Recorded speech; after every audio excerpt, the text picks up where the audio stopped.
oyster babies. We're going to take these to the growers and let them put them under the dock, and we're going to clean our water, and we're going to put more oysters into the Chesapeake Bay. It just sounded like a fun thing to do, and plus, of course, it helps the bay and helps everybody out. And Another value of the program are the people involved. People get committed, energized about their local tributary.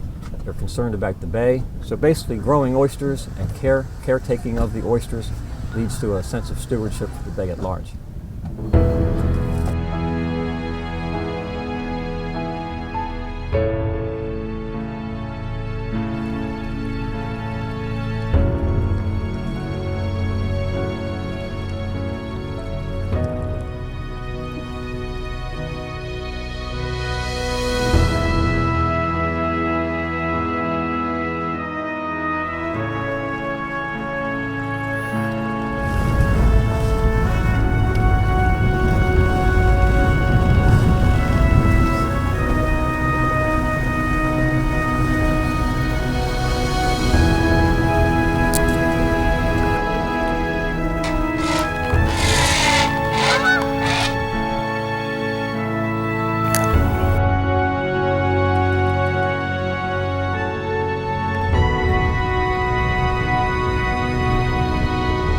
On the morning the oysters arrive, all of the students line up ready as a flatbed truck comes filled with 26-pound bags of oyster shells and spat. I jump up on the truck along with the people who run the program, and we hand out over 100 bags of oyster shells and spat to our students. They carry them, even the smallest ones, sometimes they use wagons, to our pier on the Magothy River. And waiting in the water are our 5th graders wearing waders along with their science teacher. And just as if we were doing a fire brigade, they pass the bags of oyster shell and spat to the 5th graders waiting in the water. They place them carefully in the water, and then we take care of all of those oyster shells and spat for 1 to 2 weeks. And then we hand them out to people, residents who live along the Magothy River who have signed up for the program. We teach the children that the importance of this oyster project is that oysters filter the water in the Magothy River. As many people know, the Chesapeake Bay is the world's 3rd largest estuary, and the Magothy River is part of the Chesapeake Bay. It feeds into the bay. So this is why the project is very important to us. We have learned in working with our children that we're not just affecting their habits by engaging them in these hands-on projects, such as the Oyster Project. What we discover is that our parents say it changes their behaviors at home as well.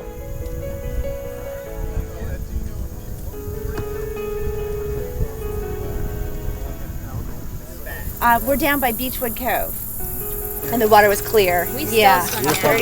30-some years ago, yeah. So, but we're excited to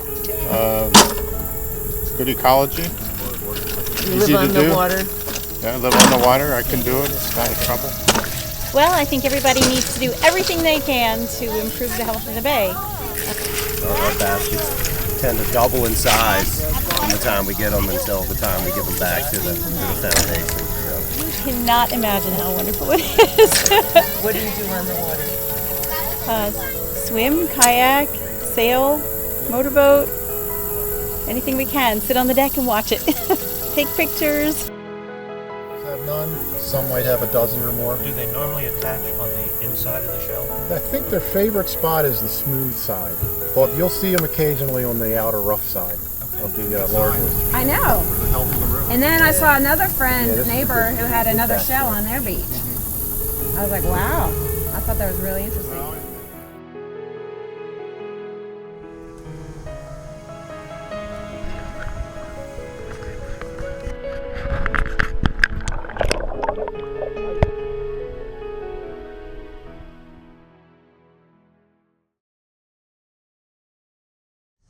We're here at Horn Point Labs at the University of Maryland Center for Environmental Science. This is where hundreds of millions of oyster spat get their start to help restore oyster populations around the Chesapeake Bay. So let's go ahead and take a look around. What we have here are the oysters that are ejecting either the sperm or eggs, which will float around in the water column. And when the two combine, then they'll fertilize, and then that will become the oyster. So once the eggs are fertilized and larva is formed, what are you going to do with the larva? Well, that larva comes here to the larva tanks.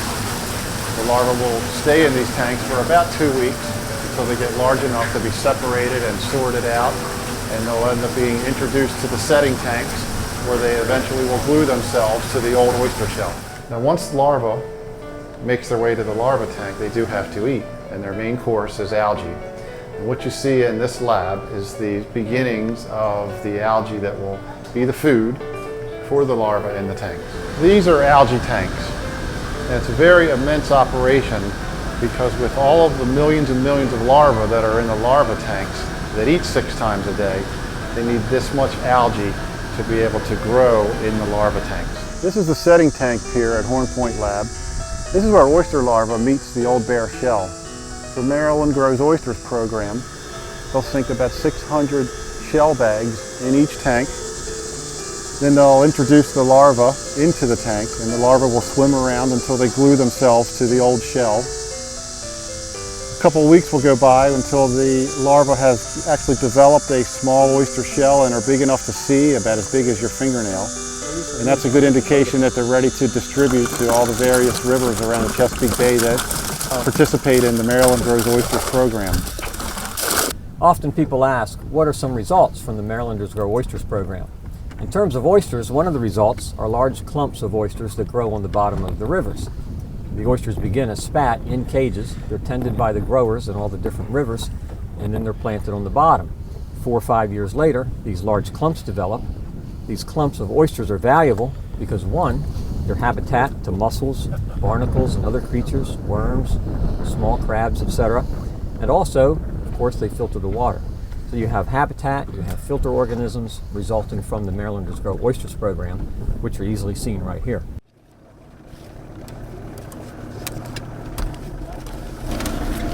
Our first stop was we have to go zoom right out to the mouth of Magothy right there. Yeah. That's the Persimmons Oyster Reef. Then we go to Dobbins Hill Oyster Reef. Then we're going to go to Rock Point Oyster Reef. We're going to go to the Oyster Reef where they replaced the buoy, which is Olmsted, and then go to Chestnut, which is one of the nicest oyster reefs in Magothy. I'm calibrating the meter so that it will read the dissolved oxygen consistently throughout the day's month. And one of the things that really helps is the Magothy River Oyster Program. Oh, they got some nice ones. There's 6 quadrants, which are the square of these squares. When they sample, they put the square on the bottom like that and collect the oysters within the square. What it shows basically is the first year they grow about an inch a year for about the first 4 years. And when you take the mean, that's about what it shows, about a difference of 25 millimeters. Yeah. 122. 95. You know, I never get enough of this river. I just never do.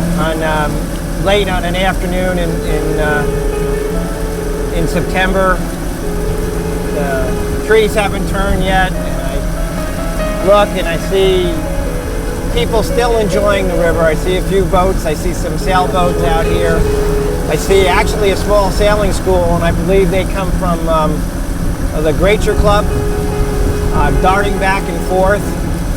And I look at the responsibility that we have that are living today to try to make the Magothy better for those tomorrow.